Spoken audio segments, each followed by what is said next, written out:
പരാജയപ്പെട്ട സ്ഥാനാർത്ഥികൾക്കും അവരുടെ തെരഞ്ഞെടുപ്പിന് ചുക്കാൻ പിടിച്ച നേതാക്കന്മാർക്കും ഇവിടെ ചിലത് പറയാനുണ്ട്. നിങ്ങൾ ഇത് കേട്ടേ പറ്റൂ. ഇത് പരാജിതരുടെ വേവലാതികളാണ്, ധർമ്മസങ്കടമാണ്. ഒപ്പം ചേർത്ത് പിടിക്കണം ഇവരെ. കേൾക്കുവിൻ നാട്ടാരെ. ഞങ്ങൾ പ്രതീക്ഷിച്ചതല്ല. ഈ നാട് ഞങ്ങളെ ഒറ്റുകൊടുത്തു. കുടുംബ സംഗമത്തിന് ബിരിയാണി വിളമ്പിയ പ്ലേറ്റ് എണ്ണി നോക്കിയപ്പോൾ ഞങ്ങൾക്കായിരുന്നു 218 വോട്ടിന്റെ ഭൂരിപക്ഷം. പല്ലിൽ കുത്തിയ ടൂത്ത് പിക്കുകളുടെ എണ്ണത്തിൽ 900 ആയിരുന്നു ഞങ്ങൾക്ക് ഭൂരിപക്ഷം. 500ന്റെ നോട്ടിന് ഒരു വോട്ട് കണക്കിൽ, കൊടുത്ത കാശിന് 170 ആയിരുന്നു ഞങ്ങൾക്ക് കണക്കിലെ ഭൂരിപക്ഷം.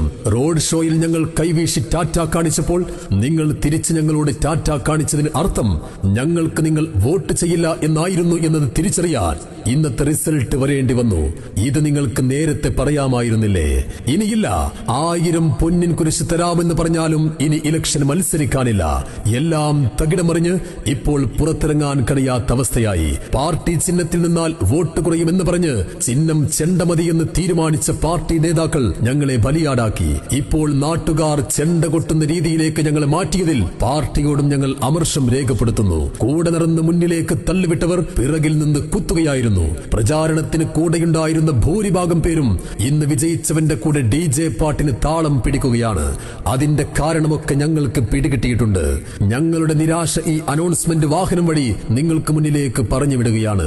വരും കൊല്ലം പോസ്റ്റർ ഒട്ടിക്കാൻ പോലും ഞങ്ങളുണ്ടാവില്ല എന്ന് ഇതിനോടൊപ്പം പ്രഖ്യാപിക്കുന്നു.